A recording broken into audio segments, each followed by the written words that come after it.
মেয়েরা যখন ছেলেদের জামা কাপড় আগে পরে রিকশা ভাড়াটা দাও, তারপর তার বলতেছি। প্রতিশোধ নিল তোমার কেমনে কাছে রিকশা ভাড়া দেখেন নাই? ভিডিও। আরে বাবা, মানি ব্যাগ মজা ব্যবহার আছে। করো তুমি, রিকশা ভাড়া আমি কই পামু? দাও। মানে যুগ পাল্টায় গেছে না এখন। আগে তো ছেলেরা ব্যবহার করতো মানি ব্যাগ, মেয়েরা ব্যবহার করতো ভাইয়ের ভ্যানিটি ব্যাগ। কথায় যুক্তি তো আছে। কোথাও কোনো বিল দিতে গেলে ছেলেরা মানি ব্যাগ বের করে বিল দিত। তখন মানি ব্যাগই তো ব্যবহার করো তোমরা।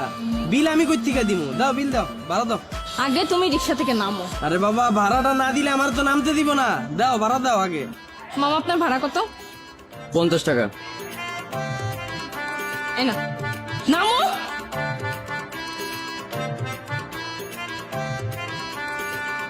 এখন বলো এগুলো কেন পরে আসছো তুমি? আরে বাবা, বিশাল কাহিনী, চলো চা খাইতে খাইতে শোনামু। এই তুমি কি আমাকে একটু শান্তিতে থাকতে দিবা না? তোমার শান্তির ঘরে আবার আগুন দিল কে? ফাইজলামি করবে না। তুমি এগুলো কি পড়ছো?